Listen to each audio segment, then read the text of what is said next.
This light had shone all the way from the Elephant and Castle. Gaslight, blazing and streaming like great torches. Sausages illuminated, fish and ice gleaming, chemist shops aglow like caves with their variegated vases illuminated from within.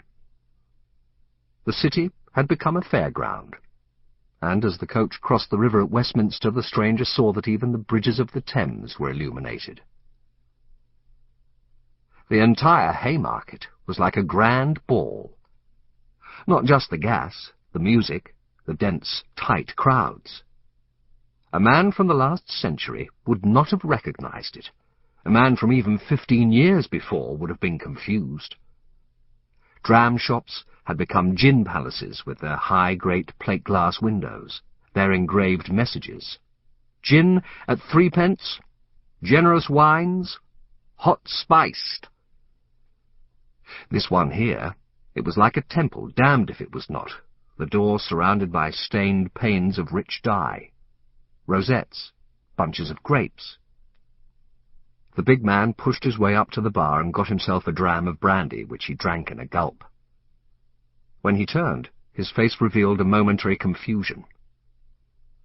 2 children were now tugging around his sleeves, but he seemed so little aware of their presence that he walked out into the street without once looking down at them. All around him was uproar, din, the deafening rush, the smell of horse shit, soot, that old yellow smell of London town. "Come on, Gov! Come with me!" "Come on, sir!" A young woman with a feathered hat had placed her hand on his elbow. Such a handsome face, such short legs.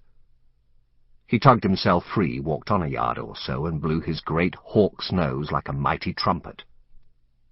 As he carefully refolded his handkerchief, a bright green kingsman of an earlier time, he inadvertently revealed the stumps of the 2 middle fingers on his left hand, a sight which had already excited curiosity aboard the rocket. His kingsman safely put away for the moment, he started along the Strand, then seemed to change his mind, for a moment later he was heading up Agar Street, then cutting up to Maiden Lane. In Floral Street, he paused before the now illuminated window of McCluskey's pudding shop. He blew his nose again. Whether from soot or sentiment, the face gave no indication. And then, having entered that famously lopsided little shop, emerged with a syrup dumpling sprinkled liberally with confectioner's sugar. He ate the dumpling in the street, still walking. What he began in Floral Street, he finished back on St. Martin's Lane. Here, just a little south of 7 Dials, the stranger stood on a quiet, dark corner, alone, free from the blaze of gas.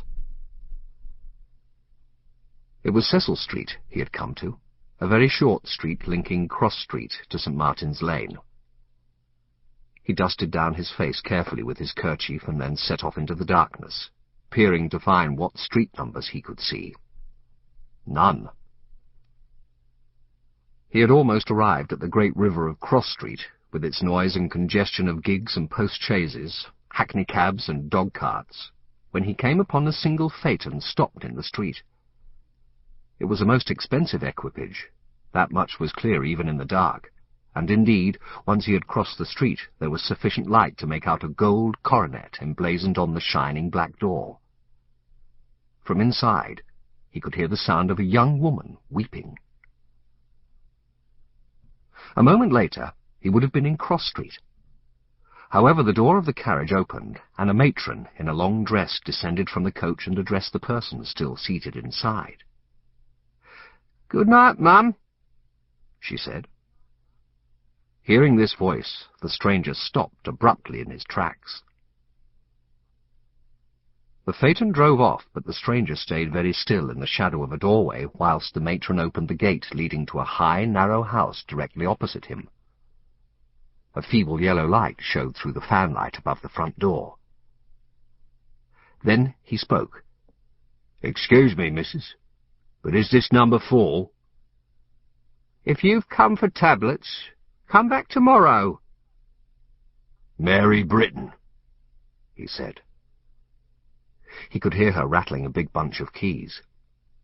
"You come back tomorrow," she said. The stranger stepped into the middle of the street. "Get a lamp, Mary." "Who's that?" "Someone you should recognize, Mary Britton." She remained with her back to him, still busy with her bunch of keys. "It's dark. Come back tomorrow." "Someone you should recognize covered with soot." Finally she found the right key.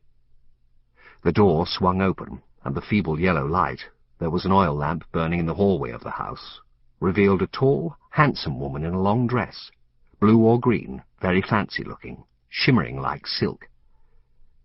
She hesitated a moment, an old lady, all of 70 years, but such was her carriage and her bearing that she would pass, in this light anyway, for 50. "So, this is Cecil Street," he said. "I thought it would be posher."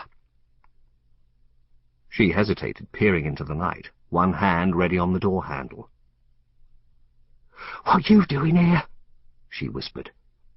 "You're a dead man if they find you." "That's a nice homecoming." "Don't bring your trouble here," she said. "You got respectable." "You come to put the bite?" "I'm doing well myself," the stranger said. "You going to ask me in?" She made no move to offer an invitation, but her tone did become more solicitous. "They treat you bad?" "Bad enough."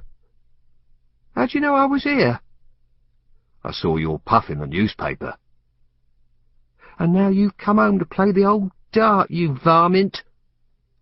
"No, Ma. I'm retired. I come here for the culture." She laughed harshly. "The opera?" "Oh, yes," said the stranger seriously. "The opera, the theatre. I've got a lot of time to make up for." "Well, I must go to bed, Jack, so you must forgive me not inviting you in to have a chat." "Perhaps I'll look up Tom." "Oh, Jesus, Jack!" "What?" "You bastard!" she cried with real emotion. "You know he's dead." "No? No, I never." "God help me, Jack. God save me. I ain't so green as that. I know who you paid. I know how it were arranged and all." "I didn't pay no one nothing. I swear." "What do you want, Jack?" said the old woman, and this time her voice quavered. "What are you doing here in London?" "It's my home," Jack said, raising his voice and revealing the fiercer character which the porter at the Golden Ox had briefly glimpsed. "That's what I want. My home." "I still got my Bilbao, so don't think I wouldn't use it." The stranger shook his head and laughed. "You worried I might have a bone to pick with you, Ma?" "Aren't you worried someone's going to hang you, Jack?" Having made this bitter speech, she stepped inside the house and closed the door behind her. "I'm coming back, Ma." There was no retort from inside the house, merely the heavy clanking of some chains, which seemed to amuse the visitor. "I'll be back tomorrow morning. We'll have a proper chat when I come back." There is no doubt that Jack Maggs planned to keep his promise, but the morrow held events he could not foresee. 3 weeks would pass before he would call at Cecil Street again.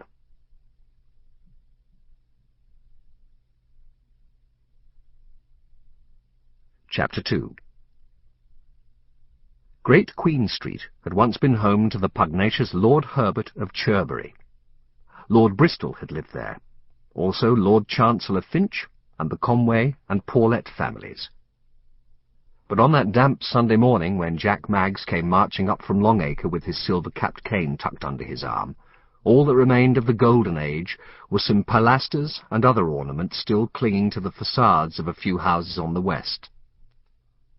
There was now a tobacconist in Great Queen Street, a laundry, and a narrow little workroom where glass eyes were made for dolls and